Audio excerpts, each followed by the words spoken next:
Ahmad Syafi Muka. Mana? Yamak kenapa?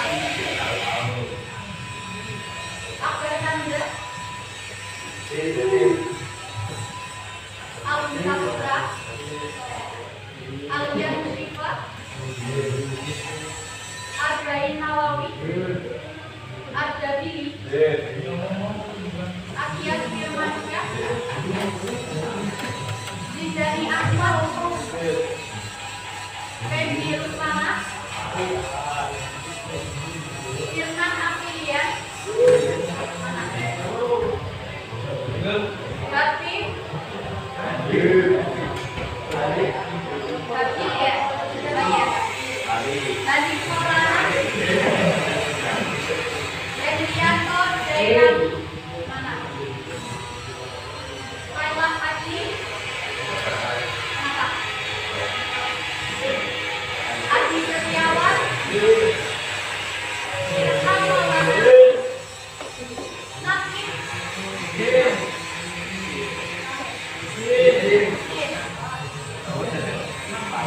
Adi Abdiansyah. Rani. Fakih Aksan. Ithakus.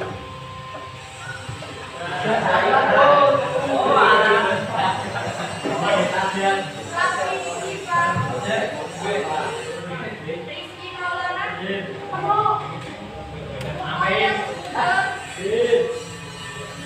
Panji Junet. Rafa Dwi. Raman Dipara. Revan Eriko. Sinadudin. Torek Kahmi. Widi Haryatmo. Hari ini banyaknya angka dan juga ada yang pasti. Kita doakan semoga Allah mendapatkan hidayah ya. Yang apa dan juga yang sakit semoga bisa cepat sembuh dari sakitnya. Amin ya Rabbal. Kemarin membahas soal apa masih ingat? Kemarin lalu.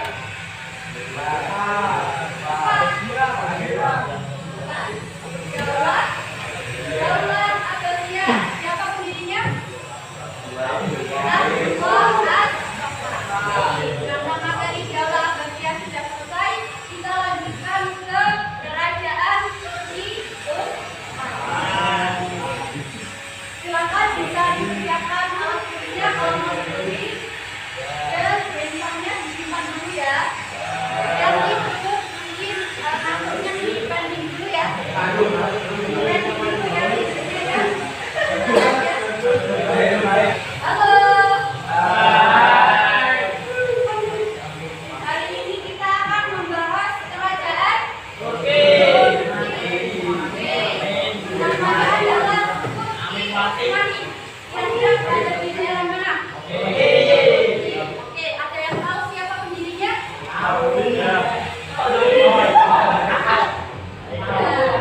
Siapa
kerajaan Seljuk.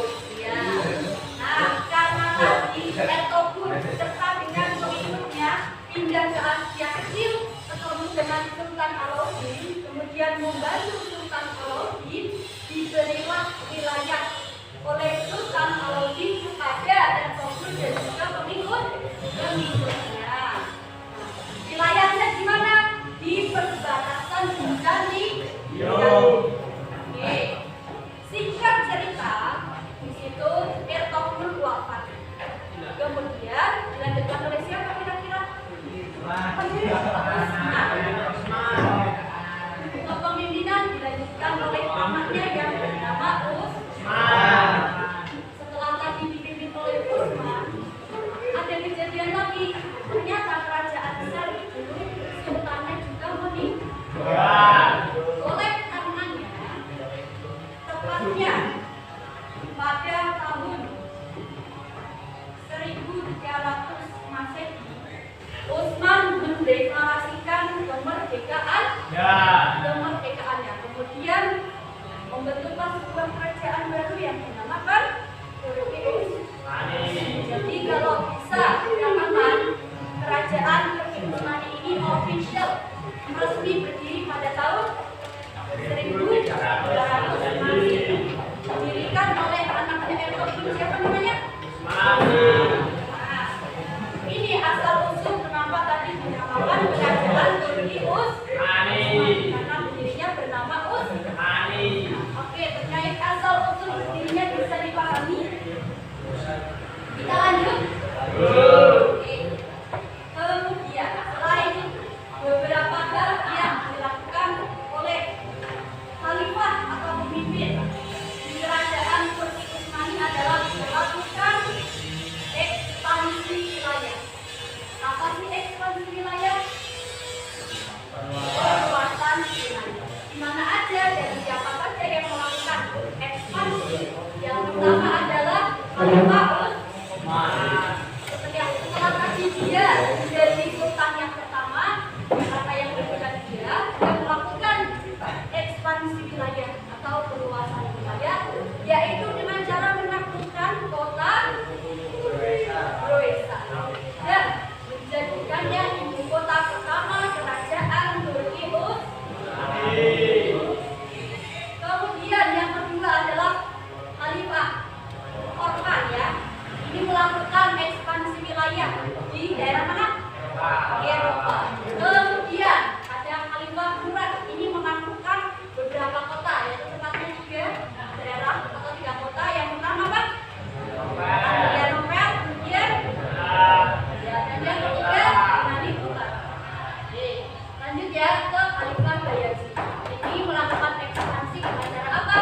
Melakukan pasukan Kristen Eropa. Dan yang terakhir adalah Muhammad Al-Fatih. Ini melakukan ekspansi dengan menaklukkan sebuah tempat penting yang bernama Konstantinopel yang berubah menjadi Istanbul. Di manakah Istanbul? Mesir atau Turki? Istanbul, yaitu di Turki. Lanjut ya. Masa kejayaan kerajaan Turki Utsmani yang pertama yaitu pada masa pemerintahan Sultan Muhammad Al-Fatih dan juga Sultan Al-Qanum. Yang kedua, masa kejayaan yang ditandai dengan apa? Wilayah kuasaannya luas sampai ke 3 benua. Kira-kira 1 benua aja luas ya, apalagi 3. Bisa dibayangkan seberapa luas. Ini yang menjadikan salah satu masa kejayaan dari kerajaan Turki Utsmani. 3 benua itu apa saja?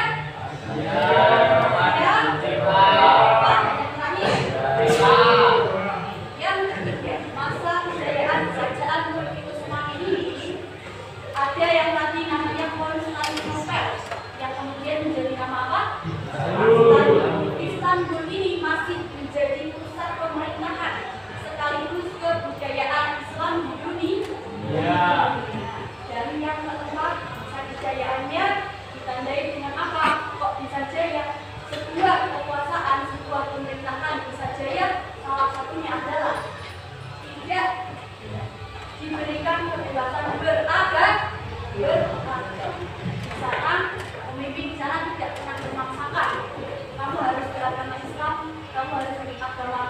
Hindu dan lain sebagainya.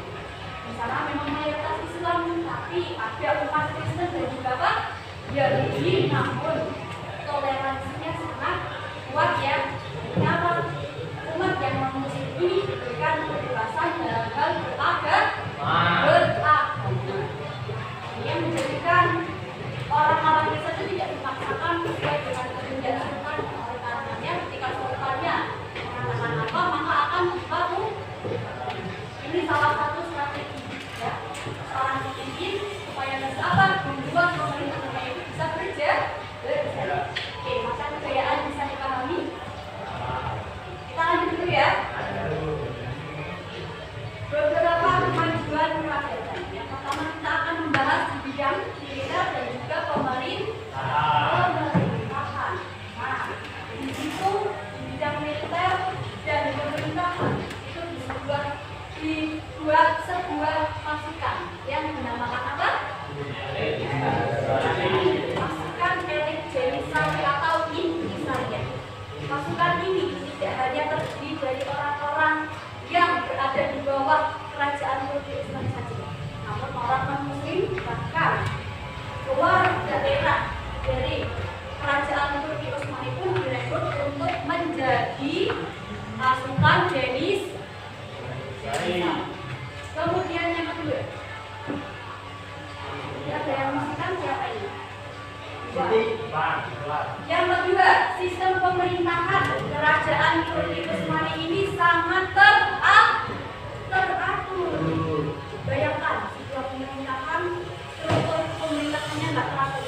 Apakah itu tambah juga? Maka di sana Turki Utsmani seorang sultan itu memegang kekuasaan tertinggi. Tentunya seorang sultan tidak sendirian dalam memimpin. Ada dibantu oleh dua sosok, yaitu Raja Al-Azam yang artinya adalah perdana, Raja Al-Azam, dan juga Khosrow. Apa itu Khosrow? Jadi seorang sultan dalam menjalankan roda pemerintahan dibantu oleh dua tokoh atau dua sosok. Siapa saja tadi yang pertama? Raja Al-Azam, yaitu perdana, dan yang kedua Khosrow atau nah, selain tadi orang-orangnya struktur ya, ada sultan, ada gubernur, ada perdana menteri, dibuatlah kitab yang kalau di Indonesia apa? Oke, di sana bernama Multaqo Al-Aqd. Kitab Multaqo Al-Aqd ini berisi tentang hukum dan lain sebagainya selayaknya undang-undang kita Republik Indonesia. Oke, terkait kemajuan peradaban bisa dipahami. Oke, kita lanjut dulu ya. Yang kedua, ada di bidang ilmu seni arsitektur. Oke. Kalau adik-adik pernah lihat di Google, di internet atau di manapun, Turki kelihatannya bagaimana ukurannya? Indah? Bagus? Panas? Ya. Oke. Yang paling kolok adalah arsitekturnya itu sangat-sangat estetik ya, kalau kita bilang ya. Iya enggak? Karena apa? Budaya Turki Utsmani ini adalah perpaduan dari tiga. Apa aja? Persia, dan hidup, dan juga nah, pasti ya, ilmu di arsitektur. Karena tadi ya, diperpadukan oleh budaya Persia dan Utara. Di sana juga ada sebuah tempat yang menjadi apa ya, ciri khas dari kerajaan Turki Utsmani, yaitu sebuah masjid apa namanya? Ya, Masjid Hagia Sophia. Apakah Masjid Hagia Sophia itu sebuah masjid? Kenapa namanya kok bukan yang ke arah-arah kan Masjid Anur dan lain sebagainya? Kenapa dinamakan Masjid Hagia Sophia? Ada yang tahu? Kenapa?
salin-salin dan lain sebagainya ya.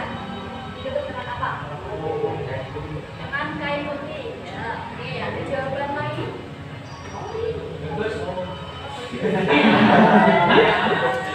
Iya, benar, tutup dengan kaligrafi. Kaligrafi kan budaya orang Islam ya. Akhirnya jangan dibuka dalam perilaku enam itu salin dan sebagainya yang berhubungan dengan umat Kristen dengan kaligrafi. Sampai sekarang masih bagian sejarah, masih kokoh berdiri dan masih dihubungi oleh ini adalah salah satu peninggalan kerajaan Pyrrhus, yaitu masih Mesir yang dinamakan Babia, yang tadinya adalah sebuah gereja. Oke, selain itu Pyrrhus ini juga sama-sama masih kenapa banyak ibadah yang bisa menunjang berjalannya pemerintahan baik di bidang militer, ilmu pengetahuan dan lain sebagainya. Sebagai buktinya tadi ya, masjid, dan ada beberapa sekolah yang dibangun dan lain sebagainya. Terkait kemajuan peradaban, setelah ini lanjut dulu ya. Kita masuk ke bidang keagamaan. Nah, bidang keagamaan, ulama dan ministry itu memiliki peran penting dalam pemerintahan. Kenapa memiliki peran penting dalam pemerintahan? Ada yang tahu? Karena fatwa seorang muslim itu sudah pasti ditaati dan menjadi dasar apa? Menjadi dasar apa? Dasar. Nah, apa yang masih menjadi masalah ini di bidang keagamaan ini? Pengembangan ilmu agama itu masih kurang maju. Ada yang tahu kenapa bidang keagamaan kurang maju? Kenapa?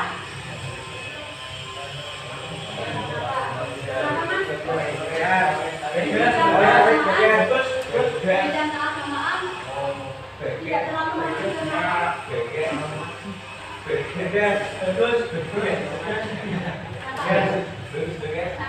Bidang keagamaan tidak terlalu maju.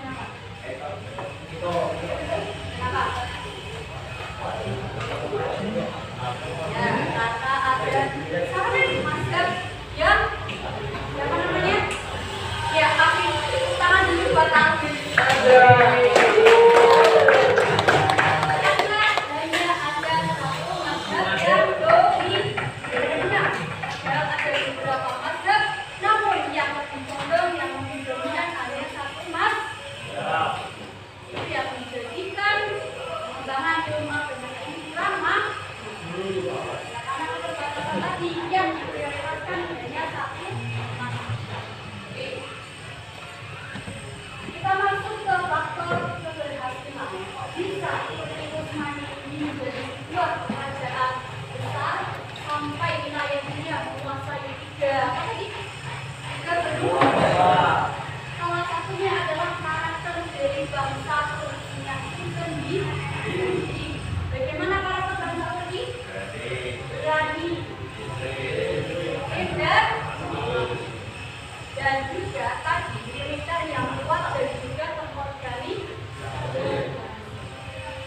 Nah, biasanya salah satu faktor keberhasilan sebuah pemerintahan adalah tidak terlalu menutup diri dari budaya luar.